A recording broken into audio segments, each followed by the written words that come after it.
Lamar Waldron is on the line with us. He's a JFK historian and author of The Hidden History of the JFK Assassination. Hey, Lamar, welcome back to the program. Great to be with you again, Tom. Thank you. Abraham Bolden. Tell us about Abraham Bolden. Well, his is one of the most tragic cases of, I think, injustice that in some ways still remains from the 1960s. I mean, there's a lot of cases of injustice in the American justice system, but this goes all the way back to 1964, not long after the president was assassinated. And it's just, one more reason. I know there's a lot of controversy about, should we continue to have a Black History Month, which this is the last day, or shouldn't Black history be taught, every day of every year? And I'm a big believer in that.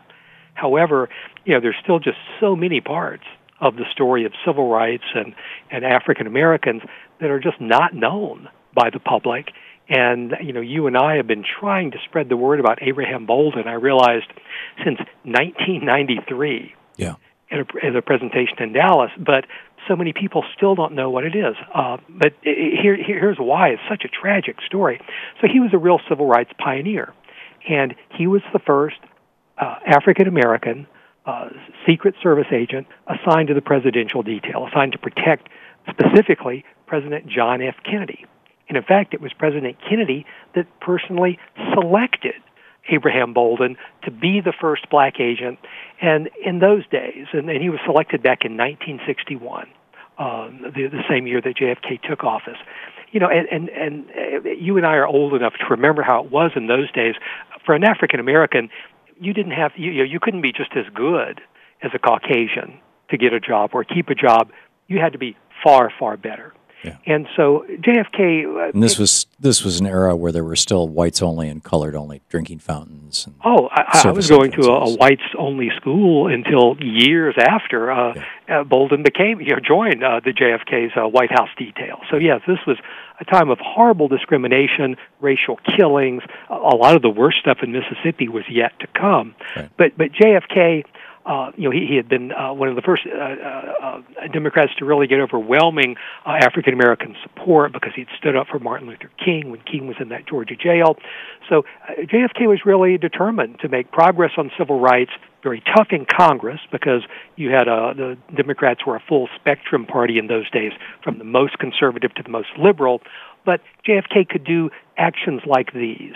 And so he would pick carefully, and actually Bolden had been assigned to guard a restroom when JFK was making an appearance in Chicago. So he was given a very low assignment because in those days, as today, the Secret Service had a lot of other jobs like tracking down counterfeiters and those sorts of things.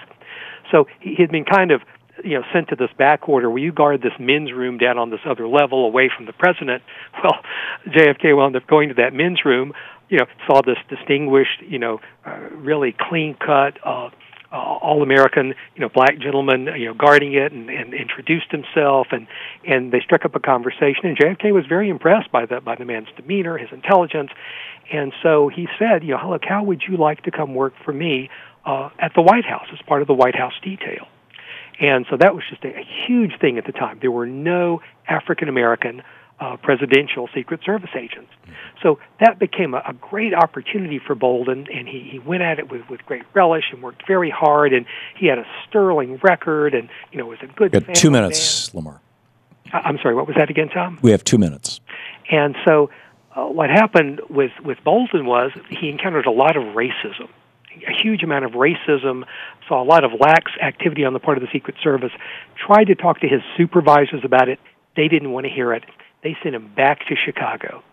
And Bolden was part of dealing with an attempt to assassinate President Kennedy 3 weeks before Dallas in Chicago. He knew about the attempt to assassinate President Kennedy, very similar attempt in Tampa, 4 days before Dallas. I should say that was 3 weeks before Dallas was the attempt in Chicago.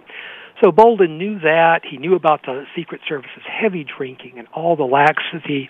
And Secret Service were heavy drinkers, especially those on JFK's presidential detail. So about 6 months after JFK was killed, Bolden was going to go to Washington and tell the Warren Commission staff, hey, the Secret Service was at times lax in protecting the president.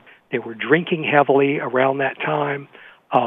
And by the way, you and the press haven't been told that JFK was almost killed in Chicago 3 weeks before Dallas, and in Tampa, Florida, during a long motorcade there 4 days before Dallas. The day he was going to go up to Washington to talk to the Warren Commission staff about that, and Bolden had told a couple of his fellow agents he was going to be doing this, Bolden is arrested on the word of a couple of counterfeiters he had sent to jail. And he winds up spending 6 years in federal prison. Now, what you and I were able to do back when we were digging through all this JFK stuff in the early 90s, and then I kind of kept on digging after that, was to find out that Bolden had been completely framed. And in fact, his main accuser later admitted committing perjury and said someone with the district attorney's office in Chicago had told him to commit perjury. And so, the evidence against Bolden, who was an upstanding Secret Service agent, just fell away, and he's been trying to clear his name ever since that time. Is there a website for the effort to clear Abraham Bolden's name? If people will go in about an hour to thehiddenhistoryofjfk.com, I'm going to start a new 30-day White House petition in an attempt to get a pardon for Abraham Bolden. So, thehiddenhistoryofjfk.com. Thank you, Lamar. Lamar Waldron. Assassination.com. This is the Thom Hartmann Program. Lamar Waldron, author of The Hidden History of the JFK Assassination. We'll be back.